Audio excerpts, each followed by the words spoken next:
All right, let's get going. I hope you had a nice spring break.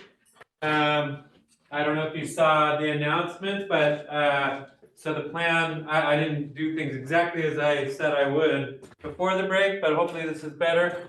So we're going to be finishing up our material for the exam today, and then I'm going to ask you between now and Thursday to watch a video that is called Tough Guys 2, and I posted in the announcements the link for that. Hopefully you're able to go on to Canopy, which is it's like the Netflix for Yuba College that we get through our library. It has a lot of cool educational videos on it, including Tough Guys 2. And so I'm asking that you watch that between now and Thursday. Also, I ask that you begin reviewing for the exam. And so on Thursday, we'll review for the exam. We'll talk about Tough Guys 2, and we'll review for the exam. And then I will open the exam on Thursday, and it'll be open for a week, and you can take it on your own time during that time. So is there any questions then about all this plan? And again, I would encourage you to take it sooner rather than later, instead of waiting until the final possible moment to take it. Take it, earlier, because starting on Tuesday, we'll get into new material again. And I don't know if you experienced this the last time, but trying to learn new material while you're still trying to hold on to the old material can be, a challenge. And speaking of that material, I do want to make sure we understand that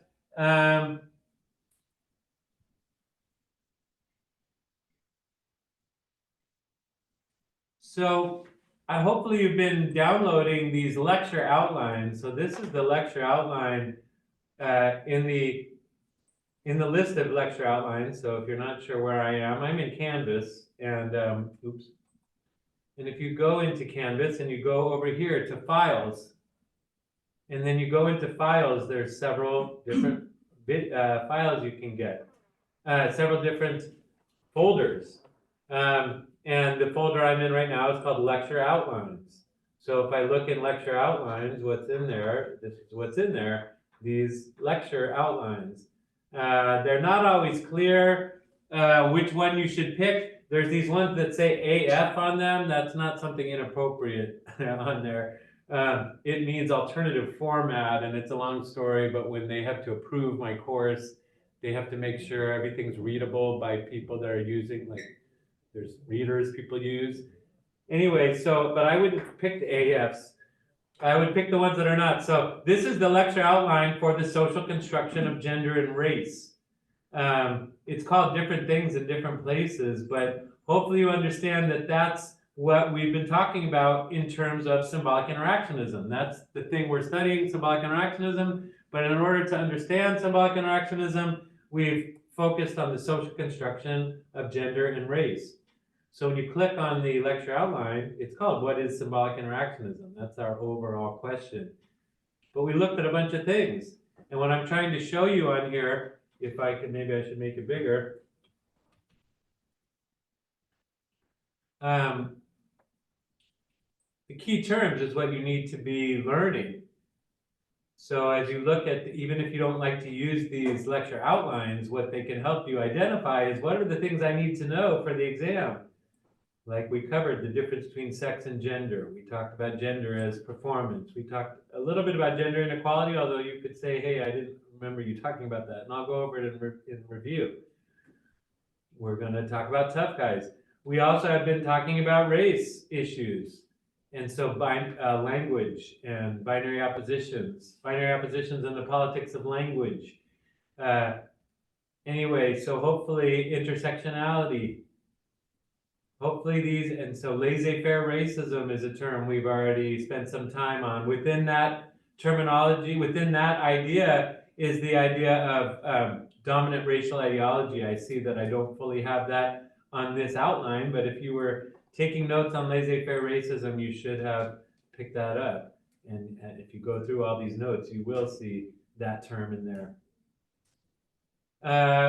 And then we talked about racialization of Asian Americans. So racialization is another key idea that you should be learning and have learned about. And that's where we were finishing up before the break, was talking about Asian Americans and how they've been racialized. And a key idea we were trying to get across is that, you know, race is a social construction.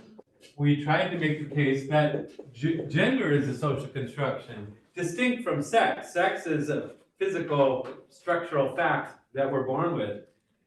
But gender, this thing about how masculine or feminine we are, that's much more of a constructed thing. And there's been a lot of debate about this lately. The Pope, by the way, just came out with a statement saying he doesn't think it's right for people to change their sex, to go get a sex change operation. He thinks that that goes against human dignity. A lot of people in the trans community are upset with that, I'm sure, because this Pope has been quite liberal on a lot of issues. But in a way, as a sociologist, I'll have to say that I kind of agree with the Pope in that I think, and not that I have a state, you know, not that I would make an opinion on human dignity or not, but I do believe that gender, how masculine or feminine you are, we're already non-binary. Everybody is already non-binary in the sense that gender is not binary. It's a continuum, as we talked about. And all of us have masculine things we do that are considered masculine by our culture, things we do that are considered feminine by our culture. And to me, if I was faced with a young teenager who said, you know, I really don't feel like I'm in the right body, I feel like I need a different body, I would ask, you know, is it your body that's the wrong one? Or is it our society that's not allowing you to be happy in the body that you were given by God, and then, you know, or by the universe? And like I'm trying to say, we all are both masculine and feminine because it's not something inherent in us. The culture decides what's masculine or feminine. And it may decide tomorrow that something that is considered feminine today is now masculine tomorrow, and you have no control over that as an individual. You're just living your life. So if you like, you know, wearing your hair a certain way and your culture says, well, that's feminine, and that's not right for you because you have a penis or something. Well, that's the question of, does society accept my body as I want to present it? And that's a different question of, should I go, you know, surgically alter my body? But anyway, so what I'm saying is sociologists have long said, you know, society is what decides whether people's behavior is acceptable. And so trying to change your body so that society will accept you, to me, is an extreme intervention. I would rather say, as a sociologist, we should be pushing society to accept people's bodies as they are. And people shouldn't have to get bullied or feel terrible or not get hired or something because they have a body that's not the same as other people's. Anyway, so what I'm saying is gender is socially constructed. Sex is, you know, physical, and the universe gives us that. But gender is socially constructed. And we've been trying to make the same case about race. That race obviously has certain physical characteristics associated with it that the universe gives us. You know, we don't decide how the color of our skin or the type of hair we have. But what our culture calls those things, whether it separates us into a special category and says, well, you're not a regular human, you're this kind of human because you have that hair, and those, you know, those are socially constructed ideas, is what we're trying to get at. We have bodies and they are a certain way, but what those mean and how we categorize people and what boxes we put them in or what rights we give them or don't give them, what movies we show about them or don't show about them, those are socially decided things, and they can be redecided and undecided. And so we've been trying to make this case that race too, like gender, is a socially constructed thing. There are physical sides to it. We don't have a different term for that. I wish there was a term for the physical aspects of race and then the cultural aspects. But we're saying with sex and gender, sex refers to the physical aspects, your anatomy. Gender refers to what it means in society. And so the social construction of race and gender. And we tried to show with laissez-faire racism how blackness has been constructed in America, and how blackness has been constructed at first as this biologically inferior thing, and therefore they were only fit to be slaves, and then it got changed later, and you know, it's changed what blackness has meant over time. And black people haven't changed that much. Their DNA is the same, but how the meaning of black people in our culture and what rights we give them, and it has changed quite a bit. Same with Asian Americans. We said Asian Americans aren't just born with a race, they're born with physical characteristics and they come from different parts of the world. But when we call Japanese Americans a certain race and say, well, you have to go to prison camps during the war and this other race of people doesn't, well, that's a constructed thing. We created those laws and we created those separations.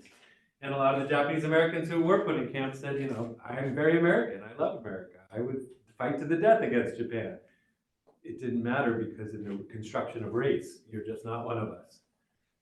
So that was the racialization idea. People get raced. They get a racial thing put on them. It's not just that they're born with a race. But the group we didn't talk about is Latinos in America. And maybe we started to. But when it comes to Latinos, we really can start to challenge these questions of what is a race? And are Latinos a race or not? Or what does that even mean, race? And can you group all Latino people into one thing called a race or not?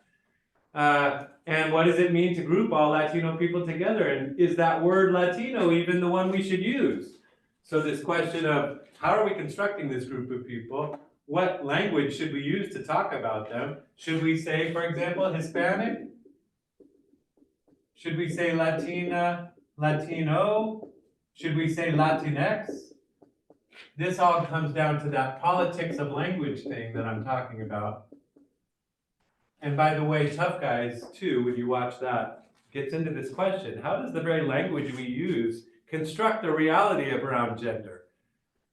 You know, if we call people girls, if we call full-grown women chicks, but we call men, men, we're constructing a reality where women are lower than or more objectified than men. And a lot of people, there's been a lot of debates over what language should we use? What pronouns should we use for people is a debate going on right now, which is again a question of how are we constructing reality? Am I really a he or she, or can I really live in a reality where I decide what my pronouns are? And there again, a lot of people get upset with those who say, hey, you have to use a different pronoun than you thought from me. And you know, as sociologists, it's very fascinating to look at how people are trying to change reality and say, hey, I want to be seen as this. And other people are like, no, I'm very happy with the reality as it is, and no, don't try to change it on me. But it's this process of constructing reality, and it's a fight oftentimes over what is the reality going to be. And but with Latinos, back to that question, so that's a debate that's going on right before our eyes. And another one is, you know, how should you be asked on a survey or on the census, what are you? People are being asked to, you know, it used to be you had to pick a race. You had to pick whether you're white or black or something else. It used to be pretty narrow. They've expanded over time the number of categories that one could pick. And they've also allowed you to pick more than one and say, well, I'm both black and white, and you could say you're Latino and white, or you're Latino and not white. I mean, there's all kinds of different ways to choose your identification. And there again, you know, I should mention this, you know, if race is a social construction, you could ask, well, why do we even ask what somebody's race is on these forums? And sociology is in a bit of a dilemma here, because I'm saying as a sociologist, race is a social construction. We shouldn't necessarily categorize people with this category. And yet, there was an effort a few years ago to make it illegal to ask people's race, like when you apply for Yuba College or when you go to the doctor, to make it illegal to ask your race. And it was a black man, it was Ward Connerly, a famous politician in California, who proposed this. And he said, you know, as a black man myself, I don't want my race to be the first thing and only thing people know about me. I want to be accepted for who I am on paper. Like, what can I do? What do I know? Not what race am I? But a lot of sociologists said, no, we don't agree with that law. We don't think that you should make it illegal to ask people's race. So I want to ask you, how could I sit here and tell you that race is a made-up thing, and yet I, as a sociologist, would not support a law that says stop asking people what their race is? So is that a catch-22? Is that a contradiction? Why do you think it would be that sociologists would say, yes, race is a made-up thing, it's a constructed thing, but we must ask people their race on these kinds of documents? why do you think we would, how do we reconcile those two ideas, or why would sociologists say that? I mean, wouldn't it be more real if we're going to construct reality to be more close to the truth? Shouldn't we then say that race is a made-up thing, so let's stop asking about it and let people be who they are and not some made-up category?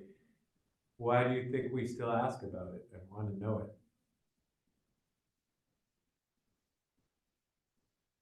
What would we lose if we didn't ask it? If we didn't ask people on these forums their race, what would we not know that maybe sociologists want to know? Or identity.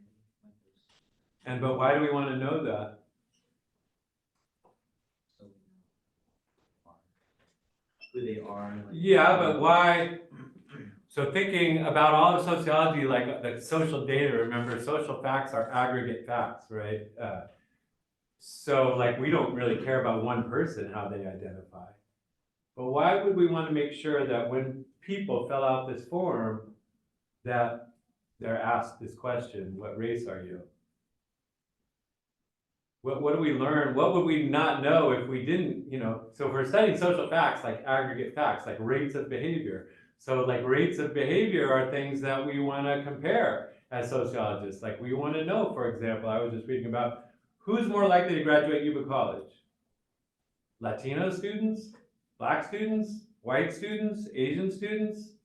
If I didn't ask you when you applied, I wouldn't have that information and I wouldn't be able to compare who's graduating.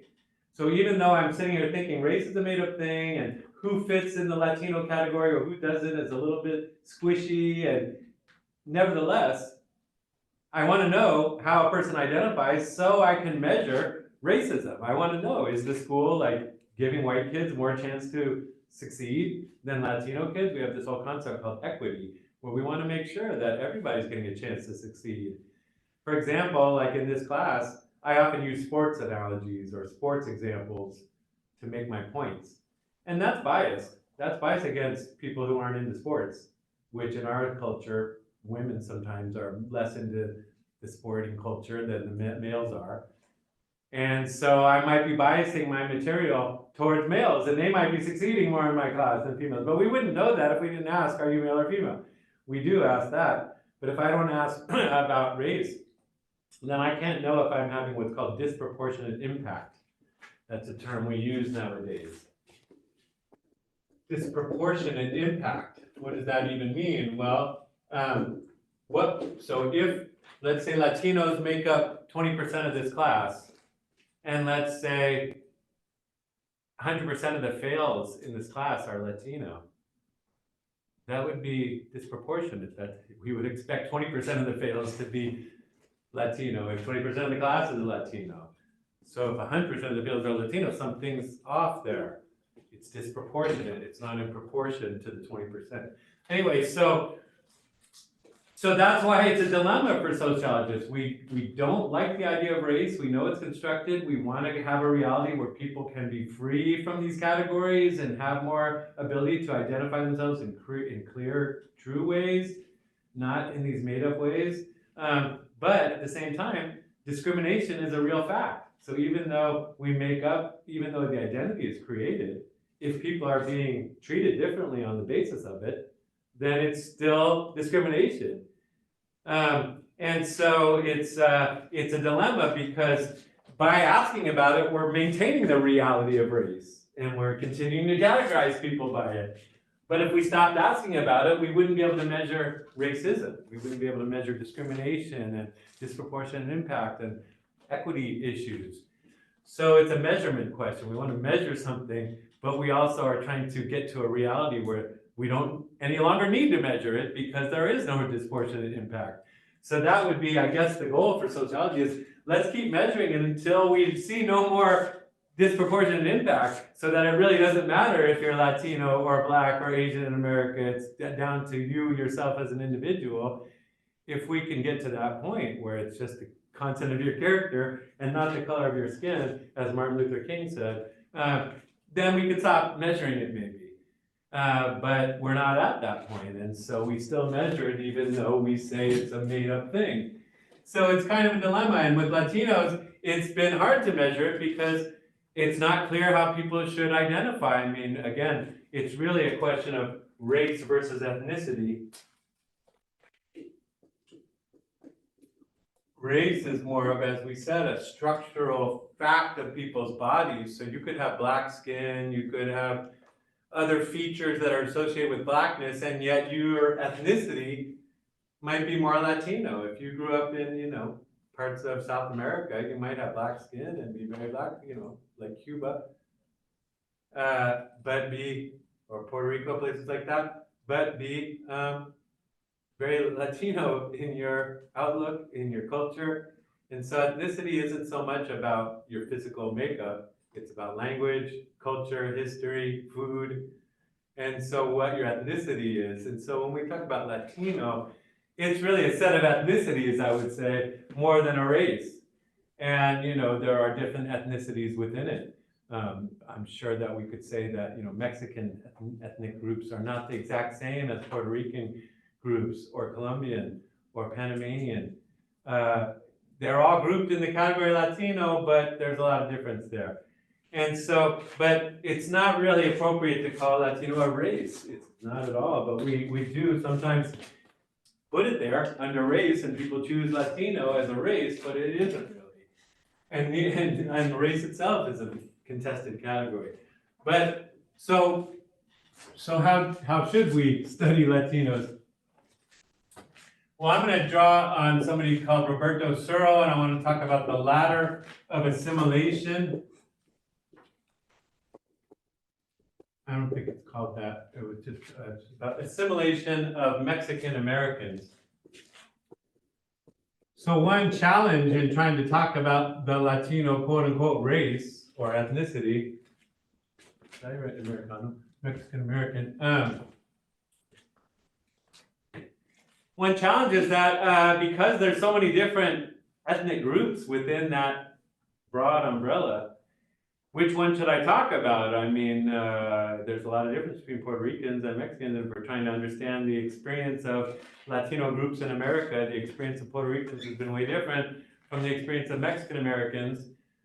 So, so we have to make a choice at a certain point, which Latinos are we going to talk about? And I'm going to focus on Mexican Americans because that's the largest, represented group where we are right now.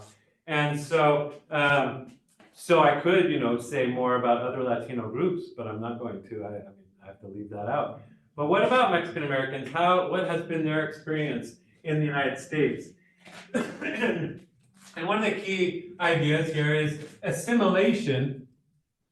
Assimilation.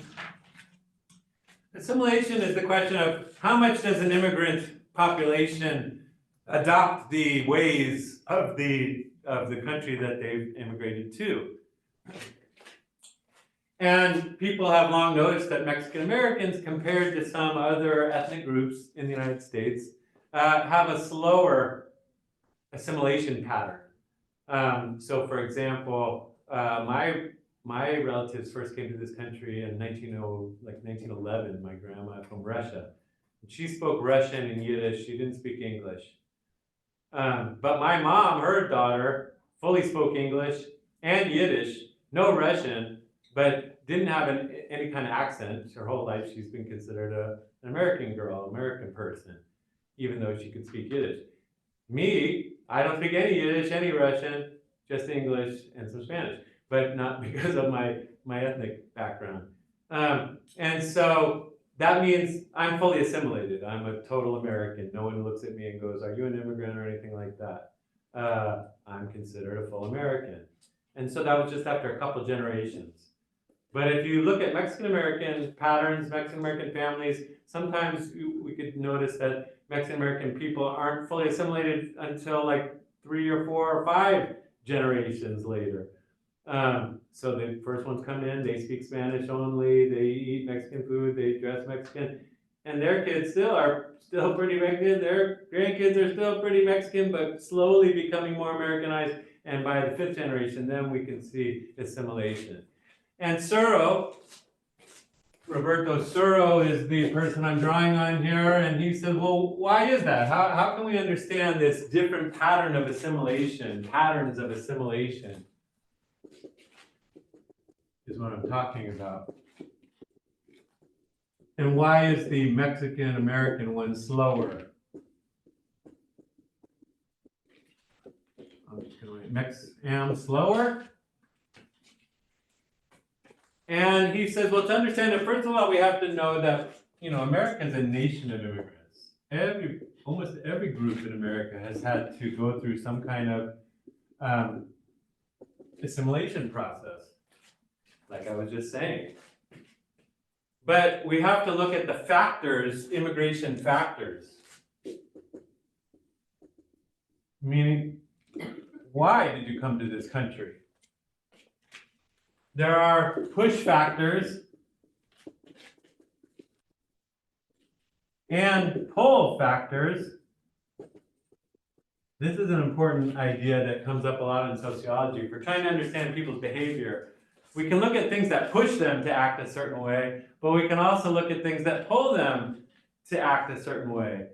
And when it comes to trying to understand why would people come to America, why would you immigrate? Why would you leave your home country and come to another country? There are things that push you. Sometimes you gotta leave. And then there's sometimes things that attract you and pull you there. In the case of my immigrants, what were the push, in the case of my people, my ancestors, why did they come? Push factors, for example, are things like religious or ethnic persecution. So if you're being persecuted in your other country, for example, I think a lot of Sikh people live in this area because in India there was facing persecution from Hindus and other Indian ethnic groups and feeling like they would be freer and healthier living somewhere else. So it get pushed out. Jewish people in Russia were pushed out. The Tsar was doing these things called pogroms where he'd go around and kill Jewish villages and stuff like that. So my relatives, if they wanted to live, which they did, decided to leave and come to this country. And if you're pushed out for that reason, that's different than some other reasons. What pushes Mexican people out of Mexico sometimes to come live? Sometimes it might be various kinds of persecution, like gangs running over certain areas, and that's happening in El Salvador and places like that. People leaving those countries because they're fearful of gangs and things killing them. But poverty is a big push factor. If there's no jobs or there isn't a way to get money, then poverty is a reason people leave where they're living and go try to seek other opportunity. But poverty is a very different push factor than religious or ethnic persecution. Because it also relates to then what's pulling you in. But people who are pushed out for this reason, they might come over already with skills, with money. I mean, if you're just leaving your country because you're being persecuted, you might be bringing with you things that help you get established in the new country. But if you're being pushed out for poverty, if you're leaving because you don't have any money and you don't have any jobs and you don't have much education or skills and things like that, then coming to the new country is going to be harder for you. You're not bringing with you certain skills and money and resources that help you get established. So if we're trying to understand why have Mexican Americans taken longer, generally speaking, than some other immigrant groups, one reason has to do with these push factors. If you're coming out of poverty, it's harder to get established. People, when they come here, they have to take some of the lowest paid jobs that are available. They end up living and working with other people in the same boat. So you end up working and living with other people who speak Spanish, who still eat Mexican food, who haven't yet assimilated, haven't learned American culture or been really inside of it yet. It's like you're still kind of in Mexico in a way, even though you're on this side of the border.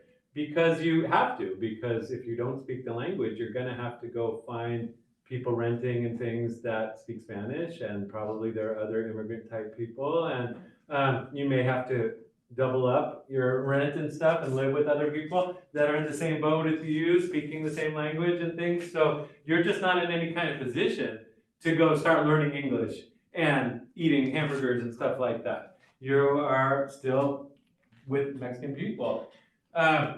Whereas for people like my grandma, she came over and already had some education, already had a bit of money, although a lot of those Russian Jews were poor too, so they had some hard times too. But if you already come over, then you kind of have to, you have an easier time fitting in. And New York City was a place where lots of immigrants came, and so there was a lot of resources there as an immigrant to start fitting in and getting integrated into American life. But California is a little bit different. Southern agricultural California is not the same as urban New York City with Statue of Liberty and Ellis Island welcoming everybody in. That relates to the pull factor. Why do people come up here? Well, it's nearby, it's contiguous. Contiguity is an issue. If you leave a place and you have to travel over an ocean, for example, like my grandma did, as much as she wanted to keep being Russian and keep speaking Russian and eating Russian food, it just wasn't available. I mean, if you're in New York City and Russia's way over there, you can't get the same stuff you used to have. On the other hand, if you immigrate to a place that shares land with the place that you left, you're not that far from where you left. And people can leave Mexico and still hear Mexican radio, still have access to Mexican foods, and still go back and forth. So there's just not as much need to assimilate. My grandma had to. I mean, if you're gonna eat what's available. On the other hand, if you migrated from a place that's next door, you can still get masa and stuff like that and still, live a Mexican life. So there's different factors pushing people out of their country and pulling them in. Economic opportunity is a big pull factor. And again, if you're just thinking of my own opportunity to make some money, you're not necessarily thinking in terms of I really want to assimilate and become American. I'm still Mexican, but I'm pursuing this opportunity to make some money. That's different than my grandma, who was kicked out of her country basically and gonna die if she didn't. So when this country said, yes, you can come here, that was like religious freedom. I mean, religious freedom allow you to be Jewish and not worry somebody's gonna come kill you in the night. That makes you feel a little bit differently about that country than if you're just coming there to make some money. I mean, I'm not putting down Mexican, I'm just saying it's a very different mentality you're coming in with when you're, and a lot of people are like, wow, you saved me, I'm so thankful. Whereas, oh, well, there's some money to be made here, but I really wish I could stay in my village, in my country if I could. So it's different circumstances affecting why people come, how they come, what they're able to do once they get here. And Suro says it's not the case that Mexican people don't assimilate, they do. And it's a lie that sometimes has been told by the dominant population that Mexican people don't want to assimilate, that they hate America or something like that. It's just that they've taken longer, and so he sees it as a ladder of assimilation.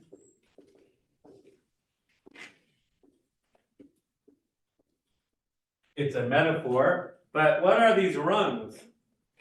Well, when Mexican people first come in, generally speaking, what they're able to find and get is farm labor jobs. And if you're doing farm labor, you're not really in a position to assimilate. You're out in the fields speaking Spanish with other Spanish-speaking laborers. You're eating food that you're able to cook out in the fields with other people, which is the food you know from your culture. You're living in some sort of substandard housing, probably, with other migrants. So you're not really interacting with Anglos and mainstream American people. Now, if you're able to get some foothold in America and get a job here, get a green card and stuff like that, then maybe your kid is a little higher up on the ladder of assimilation. The farm laborer's kid might be like a farm labor contractor. So this kid now knows English.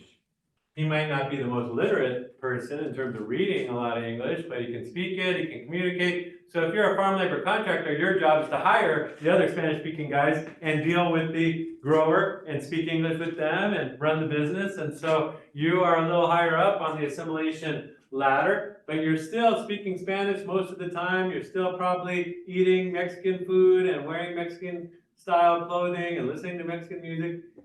You're still basically Mexican, although you're in America and learning some English. But his kid goes to a high school, becomes fully literate, is a full citizen, and his kid, gets to be a factory worker. Unionized worker with full benefits, full pay, speaking English out on the job all day. Still probably eats a lot of Mexican food at home, still maybe goes back to Mexico quite a bit. So not a full-on American guy. His son or daughter might be like a factory manager. She didn't only graduate high school, she graduated college. And maybe even has a graduate degree, a business degree of some kind, and is a factory manager. And his kid or her kid is now fully assimilated as a professional, doctor or lawyer, gone to graduate school, got a PhD or an MD. And this is the pattern for a lot of families that Suro says. The first generation comes in and they're still fully Mexican. Second generation, slightly more American. Third generation, quite a bit more. But it isn't until like the fifth generation up here when they're really fully assimilated. And it has to do with climbing the economic ladder. But globalization has been a story throughout this class. We looked at class itself, working class and upper class, when we talked about conflict theory. We saw that globalization has radically changed the relations between working people and elite people in the United States. As we've talked about race, we've said globalization had a big impact. For example, when we talked about laissez-faire racism and said globalization is the new economic reality and it's changed our racial ideology in America. And then we talked about Asian Americans and said globalization is a period when Asian countries in America are in conflict with each other over China and Japan, Korea. And so in that context, according to Ancheta from that article on Asian Americans, globalization means maybe more hostility, more foreigner racialization of Asian Americans here in the United States. Remember we talked about immigrant racialization and foreigner racialization. So globalization was spoken of by Bobo and Smith and the laissez-faire racism, spoken of by Ancheta in looking at racialization of Asian Americans, and Suro also brings it up in relation to Mexican Americans. How is globalization affecting, we talked about NAFTA as being one of the first examples of globalization in America. That's when Mexico and Canada and the United States got more integrated economically and supposedly gave more mobility, at least to capital, to go back and forth over the border. But what about regular people? How have they been affected? Looking at this ladder, which rungs of the ladder do you think are most affected by globalization? If people are coming here to America to climb this ladder, are all these rungs as strong as they've always been, or how has globalization affected these rungs? Which rungs on here are maybe not as easy to get on or not even there now due to globalization? And we talked about economic restructuring of our economy. This was the last exam. But we said because of globalization, America went from a manufacturing economy where lots of people worked in factories and produced things in the manufacturing sector and worked in union jobs that were blue-collar, middle-class jobs that paid well and were unionized, to nowadays where those jobs are largely gone. Those are the jobs that got globalized and sent to other countries. And so nowadays a lot of working people are struggling, trying to work in the service industry, making minimum wage with no benefits and stuff like that. So that's what we learned about last unit. Now we're talking about race and gender, and I'm asking you to connect. What did we learn about factories and manufacturing that would make us concerned about this ladder of assimilation? Which rungs on here might not be as available. If you were a young Mexican American coming into America right now, trying to follow the same path that other Mexican Americans have to become assimilated Americans, which rungs of this ladder might not? Still no clue? Can't answer the question? I can't be any clearer than I've been. I'm giving you the answer. The factory jobs. So it's factory jobs that have gone away from America. Factories are big buildings where lots of people used to work, and now they're gone in a lot of America. I tried to make this clear to us last unit.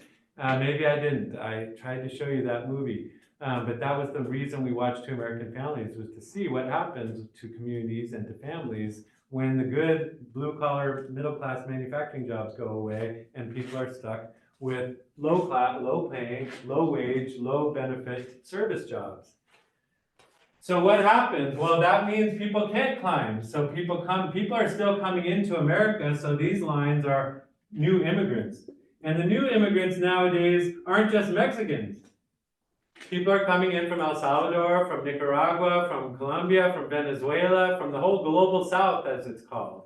And that's a whole other issue that we could talk about. Why is the global south? It has to do with global warming. It's becoming harder down there for anything to be produced. So people start moving up to the north where it's easier where things are still viable. But anyway, so people are still coming in, but they're finding that the path to getting to the good jobs up here is not as available. And so your pooling is what happens.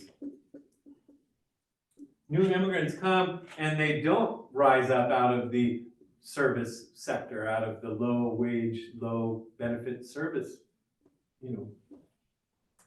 basically low wage workers. Low paid workers is what we should call them. And they're competing, more competition with established immigrants. So as we mentioned, lots of people used to have factory jobs, and now they're competing for service jobs. Like Tony in the movie we saw, Two American Families, Tony Newman used to be a white guy, middle-class dude in a factory. Now he's riding around on his bike trying to get a job at Walmart, and he's competing for those jobs at Walmart and other fast food service jobs with other immigrant people. Even their house. They lost their house, got foreclosed on because they couldn't pay their bills, and then who took over their house was an Asian immigrant Hmong family. And so that's competition over jobs, over housing. And if you are, a white American or a Latino American whose family's already been here 5 generations, and you find yourself competing with some new immigrant, it turns out lots of Latinos are starting to support Trump. And my son was like, how can any Latino support Trump? Because he says nasty things about immigrants. But if you're already an established immigrant, you might be sympathetic to what he's saying, that letting all these new immigrants in is harming you. So why are we letting them in? You're already in. Keep out the new ones. And that's what Suro suggests might be going on, is there is now competition between brown immigrant groups, like between Mexicans and Salvadorans and Nicaraguans, and down in LA, which is where it's an entry point for a lot of immigrants. That's where you see some of this competition. And so you've got like El Salvadoran gangs battling with established Mexican gangs, for example, in some of these neighborhoods. Or neighborhoods that used to be mainly black neighborhoods in LA are becoming filled with other Latino groups. And so there's ethnic conflict over whose neighborhood is this? Is it a black neighborhood that the Crips and the Bloods control? Or is it a Latino neighborhood that Mara Salvatrucha, this new 18th Street gang, controls? And so I'm just talking about gang conflicts, but the conflicts go beyond gangs and, in terms of, whose neighborhood is it and whose jobs are they and whose homes are they? And so Suro worries that the path that many Mexican Americans have followed throughout our history to achieve assimilation and stability in American culture and society, that path is broken, that pathway. And people are getting kind of stuck down here at the low level of things. And it's not even farm labor anymore now. It's more like, farm labor is an interesting one because it's been affected by globalization too, but at a certain level, you can't have Chinese people pick American crops, although you can have Chinese people grow the same crops that Americans are growing. So you may know more about this than I do, but here, the peach industry, for example, which for a long time helped sustain the Yuba Sutter area, that has been affected strongly by the global market. So now China can produce a lot more peaches than we can, cheaper, and so that means I don't know all the details of it, but I think the stone, I don't know the difference between like stone fruit and cling peaches, but the certain kind of cling peaches, the China can make them much cheaper than we can. And so the farmers had to like let their farms die and stuff, like we can't make a profit anymore with those. But farm labor is less exportable than factory. It's easier to shut down a factory and send that to another country than it is to shut down a factory farm and send the labor. So there is still some agriculture, but again, it's service jobs, service industry jobs now are the kinds of things that when people first come to California are able to get some low-level service industry type jobs like janitor, like custodian, like the women who clean our house. I don't know what their immigration status is. I haven't asked. They don't speak English and they're from, I think, El Salvador. And so that kind of job is what people can get coming in. And I notice if you've lived in California a long time like I have, you can see this pattern of assimilation just in California itself is like a ladder.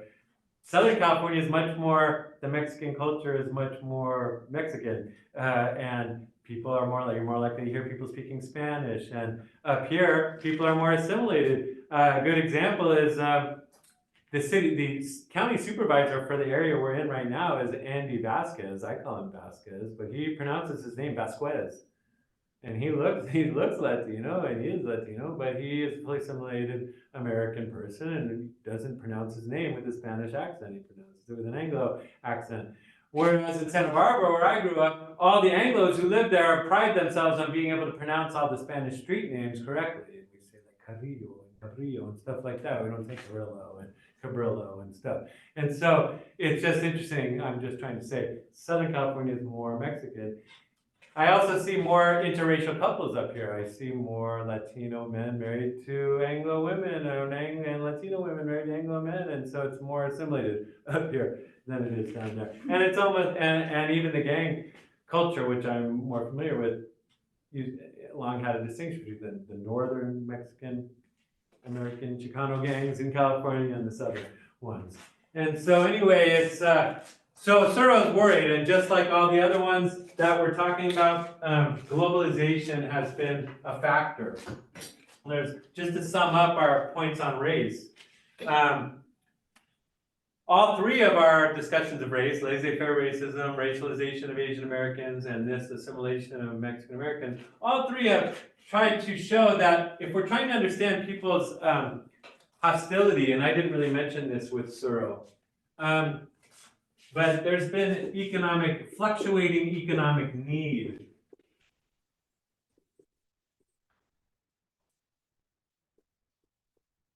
for Latino labor. So America sometimes has opened its arms wide for Latinos and said, come on up here, Pedro, come work in America. A good example of that was the Bracero program. So during World War II, when America needed workers, remember we already pointed out, many white working people were sent off to fight in World War II. That meant lots of black people got invited to come up from the South and work in factories. It also meant women got invited to work in factories, which had a big change in impact on America. Rosie the Riveter story. And once the war ended, women didn't necessarily want to go back to the home and taking care of, and not being able to make money themselves. So, and same with black people, didn't want to go back to the South and be sharecroppers. They wanted to have these opportunities in the North that they got because of the war. And Latinos too, many were invited from Mexico to come work in our factories during World War II. When the war ended, they tried to say to the federal government, oh, you have to go back now. And I don't think many did, or some did, but what Suro's point is, and the point I'm trying to make is, racism isn't or prejudice against a certain group isn't a linear thing. We used to think it was linear in that racism, we thought racism would go down if this was like 1900 and this is 2000. We thought prejudice is the word I'd rather use than racism. Racism refers to the society itself. But we thought people's prejudice, their feelings towards each other, we thought it would go down as education went up. So as America became more and more educated, more and more people graduated high school, more people graduated college, that fewer and fewer people would express prejudiced ideas, like I don't like people of the other race, or they're dirty, or they're bad. But all three of the articles that we're talking about have said it's not so simple, that really prejudice is a more up and down thing. So this is prejudice. Not a linear thing that's gone down inexorably as education's gone up, but something that's gone up having to do with competition. And economic factors. So, for example, when white people have been not feeling very competitive with black people, when they felt black people as a group are way down there and white people are up here, there has been relatively less racism or prejudice in America. But at times when Americans feel more close together, they're less willing to help the other group, is what we said when it came to laissez-faire racism. Same with racialization of Asian Americans. We said when competition was high between America and Asia, then hostility towards Asian Americans in our own country gets higher. When the competition is lower, then we're nicer to our Asian Americans in America. And same with Mexican Americans. When we've needed Mexican laborers to come work in our fields and our factories, America's been not very prejudiced against Mexican Americans. And we like their tacos and their tamales, and we make cartoons about little mice that run around saying andale and stuff like that. But then when the competition's fiercer and we're feeling like America's going downhill economically, then Americans are like, no, close the border. No, I don't like Mexicans, keep them out. And so it isn't just a simple matter of educating people to be less racist or less prejudiced. It's a question of, are these groups in competition with each other, and do people feel like they need to close ranks against the other group when they're feeling competitive with it? And so that's a more sociological understanding of why groups hate on each other or love each other, rather than a psychological one that's just trying to look at an individual person's feelings about another group. I mean, there is that whole question of prejudice and attitudes, and psychology studies that, but in sociology, we're really interested in how much, the groups feel hostile or not towards each other, and what factors affect that kind of intergroup hostility. So anyway, any questions then about social construction of race and gender? So I want to say a little bit about Tough Guys 2 before you go watch it.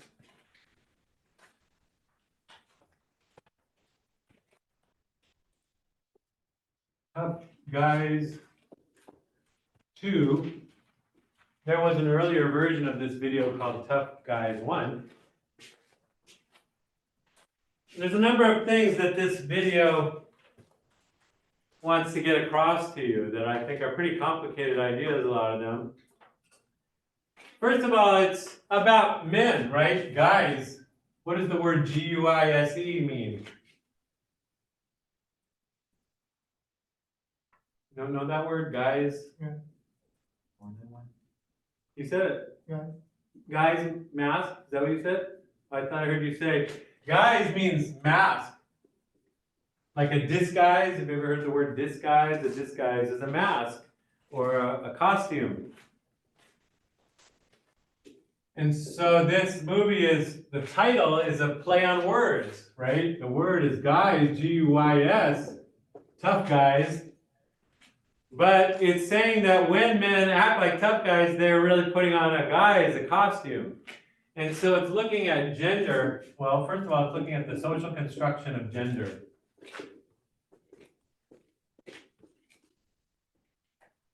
It's looking at a particular kind of masculinity called hypermasculinity.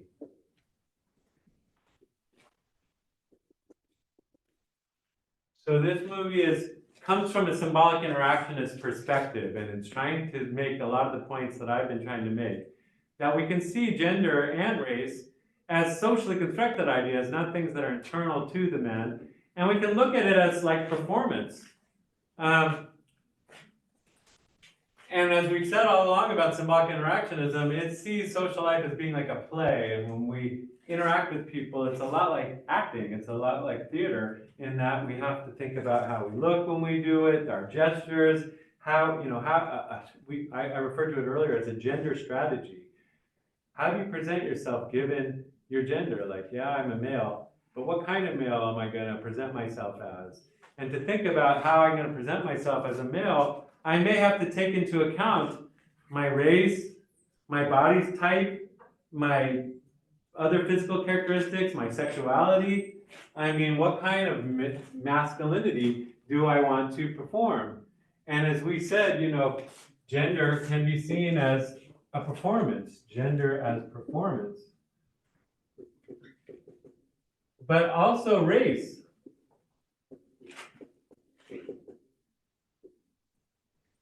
And what we want to understand is how do they intersect? So another term they don't really use this term in the video, but it's a term lots of people are using nowadays to talk about social life in America, and the term is intersectionality. And this video gives us many examples, I think, of how gender and race intersect. That is, gender isn't just a separate thing from race. For example, if you have black skin and you're a black male, how you perform your masculinity, you have to consider a lot of different things than you do if you have white skin and a white body. Or if you're an Asian male and you have Asian features, and how am I going to present myself as a male? And when you think about these things, you also have to take into account how does the culture perceive me based on these facts? And what is the culture? Well, the culture is things like media and TV shows and movies. And so when I try to think of how am I going to present myself, maybe I have to consider what people are going to assume about me, given all the movies and TV shows they've seen. I don't know if these are things that cross your mind, and maybe today's generation is less obsessed with these things than mine is, or maybe you're more, I don't know. But this video is trying to make the case that to really understand people's gender, like why would somebody be violent or not? Is it just because of their genes? This video asks this question, like why is there so much violence committed by males in our society? Is it because of their maleness, testosterone? Or does it have to do with the way we construct masculinity, the way that we teach people with testosterone how to act, how to be? And so it's asking about how race and gender and class, how do race, so a good way to think of it is if people have to have a gender strategy, how does that intersect or come into contact with their race and their class to affect the kinds of strategies they can have? For example, I always like to compare Trump and Obama.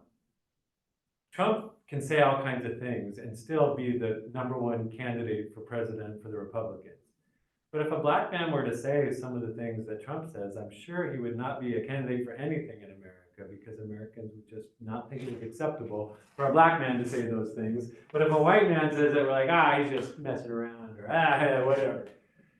And so it's the same behavior, but because the intersection of race and class and gender, he can get away with his gender strategy. Trump's is very different from Obama. Obama has a very different gender strategy, and you can see it in how they carry themselves, the clothes they wear, the things they say publicly or not. So that's another thing I'm wanting you to keep in mind as you look at here. Another thing is, so the social construction of gender, another thing you can keep in mind here is the idea of language, politics of language. How does our terminology and the way we talk about gender in our society help construct a reality? The video has a lot to say, for example, about the news media and how it covers male violence. Does it even call it male violence? When is the gender of the violence mentioned by the news? and why. It also talks about, our popular culture, like movies and music videos and other things that affect how we talk and think about gender differences and race differences. And what's another thing and so I guess two questions you can ask as you watch it is, what is hypermasculinity? What do they mean by that? Where did it come from? Where and when? Did it emerge? So they're making an argument in this video that there's a new type of masculinity that's kind of been promoted in American culture. And lots of boys and men are adopting it. And they don't think it's a healthy form of masculinity, but I'll let you find out, what do they mean by hypermasculinity? Why do they think it's, so when and where did it emerge? And then also, what are some problems caused by it?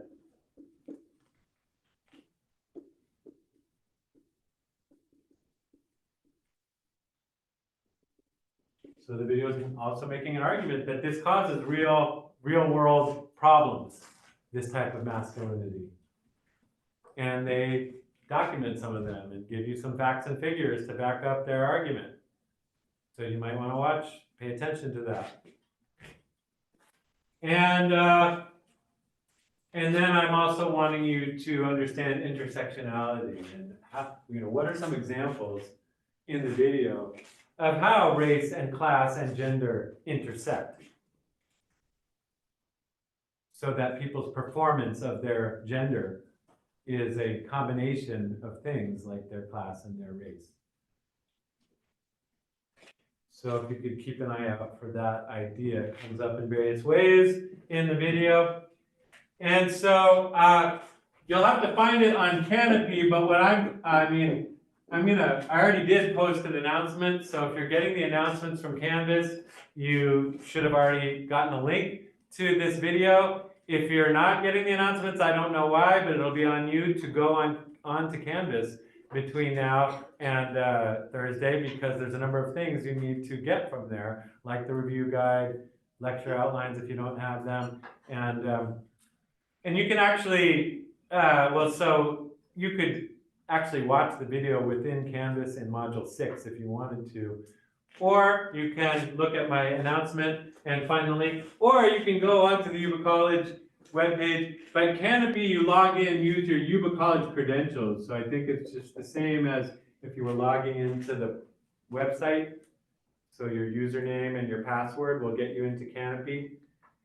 It gives you, in Canopy, for some reason, there's multiple versions of Tough Guys 2, and it calls them episodes. I don't know why it calls them episodes, just because I guess anything that there's multiple versions of, they just call them episodes, but they're not. It's the same film, just in different formats. If you can't stand cuss words, there's a clean version of it. I guess you could watch the clean version, because it is a little bit explicit, because it's dealing with our popular culture and masculinity. So yeah, there's a lot of F-bombs and references to the pornography industry and things like that. So there's some disturbing things, but I'm assuming you're all over 18 and have watched an horror movie before and can deal with the video. But you don't have to watch all the episodes, is what I'm saying. It's all the same movie. And if you wanted to watch the cleaner version, it's on there, and I'm sure you can still get what you need from the video, even without the F-bombs and stuff like that. So, any questions about what I'm asking you? So it's your homework between now and Thursday to watch the video and try to see if you can answer these questions. What is hypermasculinity? Where and when did it emerge? What are some problems caused by hypermasculinity? And what are examples of intersectionality in the video? And then we'll come back on Thursday and we'll talk about that at the beginning, the video, answer these questions, and then we'll review. So the other thing that's your homework is to get the review guide for the second exam and see what you can answer yourself on it. I guess I won't start reviewing now. I'll let you do that. But yeah, you can take note of any term or idea or question on there that you're not sure. If you're like not sure at all what the answer is, or you can't find it in your notes, then those are the ones that we'll focus on. And so remember this, and if you want Further ways to review, I definitely recommend Canvas. So if you go to modules 5 and 6, that's what this test is about. Module 4 was the first exam. So module 5 is functionalism. And under functionalism, we studied deviance and conformity and religion. Those were the 2 topics. And then we got into symbolic interactionism. And again, we studied 2 topics, race and gender. But we really studied them as intersecting things, and we kind of studied them together. And so, so if you go into those modules, you can watch old lecture videos. There's some other resources there, lecture outlines and things. So I encourage you to use Canvas. All right, any questions? All right, I will remind you to watch Tough Guys, and I'll post the link again. But again, it's on you to make sure you interact with Canvas. And I'll see you on Thursday.